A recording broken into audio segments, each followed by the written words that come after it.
வணக்கம். இன்னைக்கு நாம ஒரு மிக சாதாரணமான மரம்னு நினைக்கிற ஒண்ணுக்கு பின்னால ஒளிஞ்சிருக்கிற நம்ப முடியாத மருத்துவ ரகசியங்களை தான் இந்த தொகுப்புல ஆழமா அலச போறோம். இது வெறும் நிழல் தர்ற மரம் கிடையாதுங்க. இயற்கையே நமக்கு கொடுத்த ஒரு அற்புத மருத்துவர். சரி, உள்ள நுழைவோமா? ரொம்ப சுவாரஸ்யமான முதல் விஷயமே இந்த மரத்தோட பேர் காரணம்தான். அசோகம் அப்படிங்கிற வார்த்தைக்கு சம்ஸ்கிருதத்துல துக்கமில்லாதது அல்லது கவலையற்றது அப்படின்னு அர்த்தம். மனித உடம்புல ஏற்படுற பலவிதமான வலிகளையும் துக்கங்களையும் இந்த அற்புதமான தாவரம் எப்படி மாயமாக்குதுன்னா நாம இப்போ தெளிவா பார்க்க போறோம். சரி, இந்த அலசல்ல நாம என்னென்ன பார்க்க போறோம்னா, துக்கமில்லாத மரம், பெண்களின் உற்ற தோழன், உடல் மற்றும் சரும நலம், உண்மையான அசோக மரத்தை எப்படி அடையாளம் காண்றது, அப்புறம் இதை எப்படி பாதுகாப்பா பயன்படுத்துறது, இந்த வரிசையில தான் நம்ம பயணம் இருக்க போகுது. முதல்ல இந்த துக்கமில்லாத மரம் அப்படிங்கிற பேருக்கு பின்னால இருக்கிற பழமையான வரலாற்றை கொஞ்சம் பார்ப்போம். இந்த பகுதியை பகிர்றதுல எனக்கு எப்பவுமே ஒரு தனி சந்தோஷம் உண்டுங்க. சராகா அசோகா அப்படின்னு தாவரவியல்ல அழைக்கப்படுற இது சும்மா சாதாரண செடி இல்ல. பல நூற்றாண்டுகளா நம்ம இந்து புராணங்கள்லயும் சரி, பாரம்பரிய ஆயுர்வேத மருத்துவத்திலையும் சரி, இதுக்கு ஈடு இணையே இல்லைன்னு சொல்லலாம். இதோட வேர்கள்ல சரித்திரமும் கிளைகள்ல மருத்துவமும் அப்படி பின்னி பிணைஞ்சிருக்கு. அடுத்து இந்த மரத்தோட மிக முக்கியமான ஒரு சூப்பர் பவரை பத்தி பார்க்க போறோம். அதுதான் பெண்களின் ஆரோக்கியத்துல இது ஏற்படுத்துற ஆழமான தாக்கம். இதுல நீங்க குறிப்பா கவனிக்க வேண்டிய புள்ளி இதுதான். இந்த மரத்தோட பட்டையில கீட்டோஸ்டிரால் அப்படிங்கிற ஒரு சக்தி வாய்ந்த வேதிப்பொருள் இருக்கு. இது கருப்பையோட தசைகளுக்கு நேரடியா செயல்பட்டு ஒரு சூப்பரான டானிக் மாதிரி வேலை செய்யுது. கருப்பைய நல்லா தூண்டி அதுக்கு தேவையான முழு பலத்தையும் இது கொடுக்குது.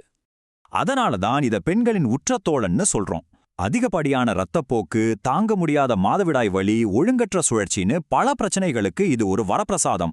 அது மட்டும் இல்லாம இன்னைக்கு பலரையும் கஷ்டப்படுத்துற PCOS, ஃபைப்ராய்ட் கட்டிகள், அப்புறம் வெள்ளைப்படுதல் போன்ற பிரச்சனைகளுக்கும் இதோட பட்டைய பால்ல கொதிக்க வச்சு குடிக்கும்போது மிகச்சிறந்த தீர்வு கிடைக்குது. ஆனா நன்மைகள் இதோட முடிஞ்சிடலங்க. பெண்களின் ஆரோக்கியத்தை தாண்டி ஒட்டுமொத்த உடல் மற்றும் சரும நலனுக்கு இது எப்படி உதவுதுன்னு அடுத்து பார்ப்போம். இந்த மரத்தோட மருத்துவ பயன்கள் எவ்வளவு விரிவானதுன்னு கொஞ்சம் பாருங்களேன். சிறுநீரக கற்களை கரைக்கணுமா, அதுக்கு இதோட விதைகளை அரைச்சி பயன்படுத்தலாம். ரத்தத்துல சர்க்கரை அளவை கட்டுப்படுத்தணுமா, உலர்ந்த பூக்கள் அதுக்கு உதவுது. சர்மத்தோட நிறத்தை மேம்படுத்தவும் காயங்களை ஆற்றவும் இதோட பூக்களும் பட்டைச்சாரும் பயன்படுது. இரத்த பேதி, குடல் புழுக்களுக்கு கூட இதோட பூக்கள் மருந்தாகுது. மரத்தோட ஒவ்வொரு பகுதிக்கும் இப்படி ஒரு தனித்துவமான குணம் இருக்குங்கிறது உண்மையிலேயே பெரிய ஆச்சரியம்தானே. இப்போ நம்ம அலசல்ல ரொம்பவே சுவாரஸ்யமான ஒரு திருப்பு முனைக்கு வந்திருக்கோம். ஒரு மாபெரும் அடையாள குழப்பம். நீங்க பாக்குறது உண்மையிலே அசோக மரம் தானா? இங்க நீங்க கொஞ்சம் உன்னிப்பா கவனிக்கணும். நம்மள பலரும் ரோட்டோரங்கள்ல நேரா உசரமா வளர்ந்து நிக்குதே, அதத்தான் அசோக மரம்னு நினைச்சிட்டு இருக்கோம். ஆனா அது ஒரு போலியான மரம். அதோட உண்மையான பேரு நெட்டிலிங்கம். அதுல மருத்துவ குணங்கள் ரொம்பவே குறைவு. அப்போ உண்மையான அசோக மரம் எது? வலதுபுறம் இருக்கிற மாதிரி அடர்த்தியான கிளைகளோட அழகான ஆரஞ்சு மற்றும் சிவப்பு நிற பூக்களை கொண்ட சராகா அசோக மரம்தான் அது. இதை மட்டும் எப்பவும் மறந்துடாதீங்க. சரி, இவ்ளோ சக்தி வாய்ந்த இயற்கை மருந்துகளை நாம் எப்படி பாதுகாப்பா எடுத்துக்கிறதுன்னு இப்போ தெளிவா பார்ப்போம். எதையும் முறையா பயன்படுத்துறது தானே நல்லது. இதோட முழு பயன்களையும் பெறறதுக்கு 2 முக்கிய வழிகள் இருக்கு. வழி நம்ம வீட்லயே கஷாயம் காய்ச்சறது. ஒரு 10லிருந்து 20 கிராம் பட்டைய தண்ணீர்லயோ இல்ல பால்லயோ நல்லா கொதிக்க வச்சு வடிகட்டி குடிக்கலாம். 2வது வழி ஆயுர்வேத கடைகள்ல ரொம்ப ஈஸியா கிடைக்கிற அசோகாரிஷ்டம் அப்படிங்கிற திரவ மருந்தாவோ அல்லது மாத்திரைகளாவோ வாங்கி பயன்படுத்தலாம். இது ஒரு அற்புதமான மருத்துவ தாவரம் தான், அதுல சந்தேகமே இல்ல. இருந்தாலும் எப்பவுமே சேஃப்டி ஃபர்ஸ்ட் தாங்க.